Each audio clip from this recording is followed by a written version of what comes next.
Hello and welcome to FSI Feature Friday. Hello, we're here with Ms. Billy Bowe, the CEO of Benchmark Consulting based in the Bahamas, and we're talking about building your dream team, knowing when to fire. Mm-hmm. So I guess 3 tips for businesses. Okay. When is it time to call it quits? You know, you've had somebody that's maybe a repeat offender, or they're just not cutting it in the business. Maybe they're holding the entire team back. When is it a good time to just bail and not talk about getting them extra training or financial incentive? When do we just get out? Well, if all else failed and you would have done all of those things that you just mentioned, then clearly you do not want an unproductive employee on your team. One of the things I always say, tip number 1, if you've tried and tried and tried using a progressive, well, first of all, coaching and mentoring to get that person to the point where you want them to be. And hopefully you will have clearly defined what that place is that you want them to be. Having done that, and having a progressive disciplinary process in place, which is a process that's not meant to fire, but to actually help persons to turn their behaviors around. In our culture, we use progressive disciplinary process as a means to get you out the door, but it's not. That's really not what it's for. So, okay, they're not getting it. All right. Then there's the other stage, and this is still number 1 now, the other stage of giving them an opportunity through what is called a personal action plan, which basically says, all right, we're at this place where, you know, it's going to be make it or break it. And it's an agreement between the employee and the supervisor or manager that is documented, and they have frequent follow-ups, and it's only for a short period, and the short period could be 90 days. That's a sensible time frame. Anything shorter than that, you may not get the results you want. But it's very specific and task driven, and they have to report back and say where they are in their progress. Having done all of that, then you need to make the tough decision to let them go. Now, number 2, one of the things that you have to bear in mind is when you are having to remove or let someone go in the organization, bear in mind that there may have been other factors that would have contributed to their performance or lack thereof. So you got to think about that too. Look at your managers. Why is this person leaving? I always encourage companies to do an exit interview with the employee, even if it's an involuntary departure or separation from the organization, so that you kind of know what's going on, because it could be that they were misbehaving or not coming, being productive because of somebody else, right? So that's number 2. Do your due diligence to make sure that you're not getting rid of someone just because you're looking at a file and you're getting a one-sided view from a particular manager. The other thing is, I guess the third thing is, when it's time to get someone out of your organization, is when they become disruptive, and this can be done very directly or overtly. There are persons who have the ability to influence other employees, and it's so subtle that you really can't put your finger on it, but you know that it's like a virus spreading in your business. So this now requires the managers or supervisors to be very observant, to be able to detect that. And so, whereas you may not be able to fire them for cause, the disruption, the alienation that they may have created because of their behavior, whatever the case may be, maybe in fact lost productivity, that's expensive. And then you have, obviously, you're talking about that dynamic, that team dynamic. If this one individual is like the bad apple, that kind of literally spoils the bunch. So when that person is being disruptive, either directly or overtly, You must make a decision, and it needs to be done immediately. Because what happens if you leave a person there too long, and usually when this happens, it's a personal thing. Companies are a little timid to let go people. We're in a small community, you know, and if it's not staff or any major breach of discipline, and it's just just a lack of productivity, then it's very hard for a manager or an owner to say, okay, I got to let this person go. They're costing you money. They are costing, but they don't think of it that way.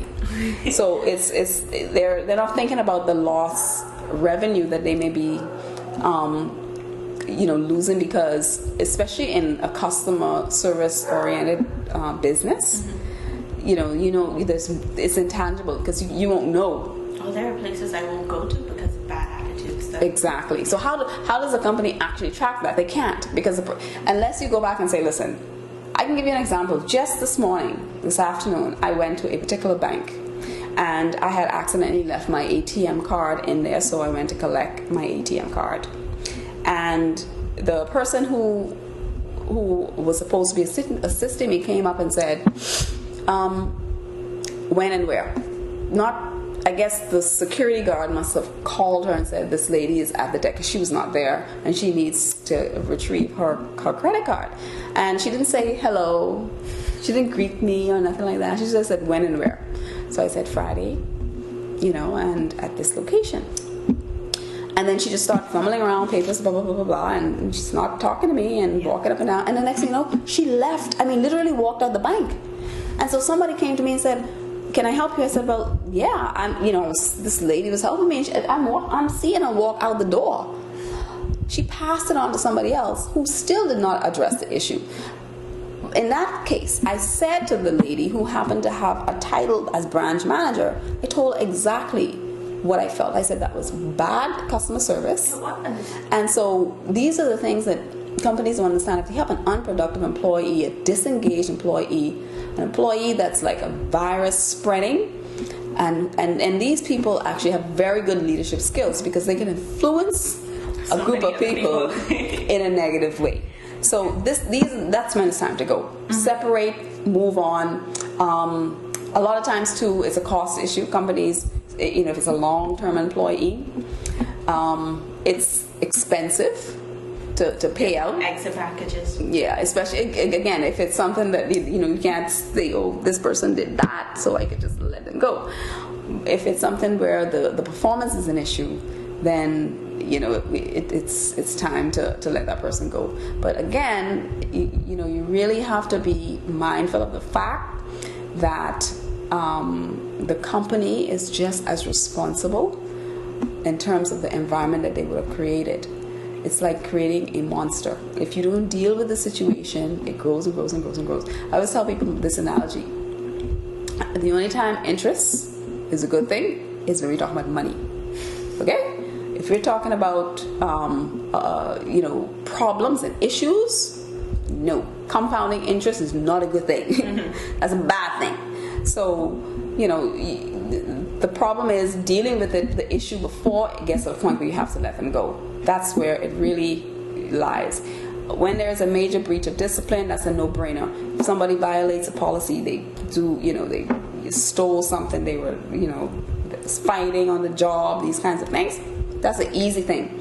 The hardest thing is to let somebody go who didn't really have a file, but that they're not performing and not being productive.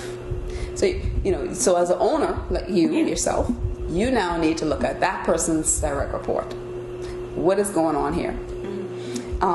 Because that person may be the reason why you're not getting the productivity. Another thing that is, a measurement to know whether or not you're making the right decision to let the person go is your performance management process. How are people assessed based on their performance? And how often? And so I find, like, I have clients that I would have represented at industrial, labor board disputes and tribunals and stuff like that. And, they let this person go. And then, you try to see, okay. And you look in the file. and the person has like a rave review, performance review. Now, how, how did this happen? Last year they did great. They got all 3s, but now you want to fire them, and you have no other documentation to justify your decision to fire. So that means that you did not do what you needed to do. Yeah. You didn't really manage the performance of the employee, and you didn't document it. Okay. So what happens? The labor board says pay him or bring him back. That's exactly what happens, and I've had to deal with that because of managers who did not do it correctly, made a decision to release an employee, and they had to bring him back. And by the way, when they brought him back, they had to pay because that person had some mental cruelty, hurt. Yeah. You got to pay for that too, and the back pay. And so it's expensive. So you want to get rid of those people who are not working in the organization, but try to do diligence. Do your due diligence first, so that you don't expose yourself from a liability standpoint by letting someone go, wrongfully dismissing someone. So that there's a lot more involved. Mm-hmm. And for that, they can definitely contact you. And how would you like them to contact you? Well, the company wants assistance on what they could do. Right. Yeah. Well, yeah, definitely. I'm available by phone. Mm-hmm. Everybody, I give my phone number to everybody. Everybody in the island probably has my phone. Which is your details on the bottom. Yeah. Email address. Yeah. It's Billy. Sorry, actually, my business email is bbo@bcsbahamas.com. Okay. And my telephone number is 727-7566. And the best mode of contacting me would be by phone. I don't give out an office phone number because I'm always moving. I'm mobile and all the time. So, I usually am very responsive within 24 hours or less. I contact an individual, and obviously email is perfect as well. Okay. So, I encourage companies to take the opportunity to seek advice from a consultant. We are in an environment in Grand Bahama where consultants are usually sourced internationally for somewhat reason. But I encourage companies to, and I have been blessed to work with companies who gave me the opportunity to work with them in a consultancy engagement. And it was a surprise. I think one of the things is, because consultants, I can't advertise my company to you as a consultant, because consultants are only needed when there is a problem that needs to be fixed. Okay. So you won't see Benchmark Consulting Services advertising consulting work. I do a lot of training and development, and this is kind of how things evolve, because gaps are exposed and these kinds of things.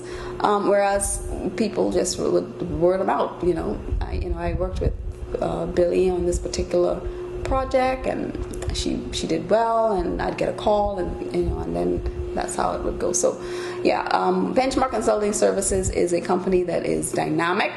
We consult businesses from small, medium, and large. And where there is an expertise that is not within our organization, we have no problem seeking that expertise to bring onto our team for a particular project. And we have clients in New Providence. We have clients here, in Grand Bahama. And, I am a member of the Caribbean Institute of Certified Management Consultants. So I'm moving into the Caribbean. I'm really wanting to get into that region as well. Okay. Great. Well, thank you so much for your time. Thank you. And we hope to have you again soon. Thank you very much. Thank you all for listening in. This has been another episode of FSI Feature Friday with your host, Alicia Duncanson. Don't forget to subscribe for our newsletter for updates on our future podcasts.